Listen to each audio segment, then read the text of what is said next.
Empathy is a sin, but not in the way you think. Let's make some chai and chat about it. So I'm sitting on a red couch in the living room of a single mom of 6 kids. To my right is a colleague who's also a pastor, and to my left is an elder from our church who's there to translate between Swahili and English. When they fled to the United States about 3 years ago from Africa, they came to our church, not because they wanted to, but because they had to. Religion was their refuge in a world that refused to recognize them. We learned together, we laughed together, we had a good time, and now the time had come for us to pray together. And at this point, I'm feeling a little anxious and a little vulnerable because I didn't know what was going on. Even as a trained minister, I didn't have the security of my theology or my language to parse a Tanzanian prayer. But in that moment, I sinned. In religion, to sin is failing to meet a standard of perfection based on an interpretation of a holy text, but preserved and protected by people in power. You see, for some, perfection is predictability. Perfection is sameness. Perfection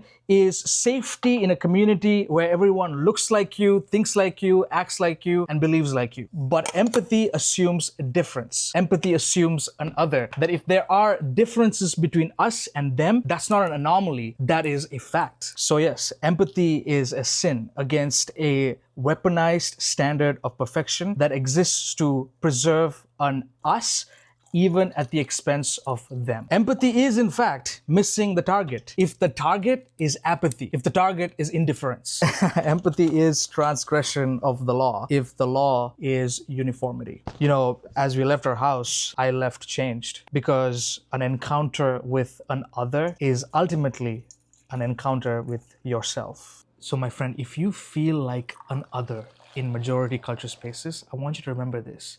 You are not a mistake. You are a mirror. When they see you, they see parts of themselves that they didn't even know existed. Their reaction could simply be an outward expression of an inward change, hopefully for the better. But if you encounter an other, somebody who is different than you, I would encourage you to lean in.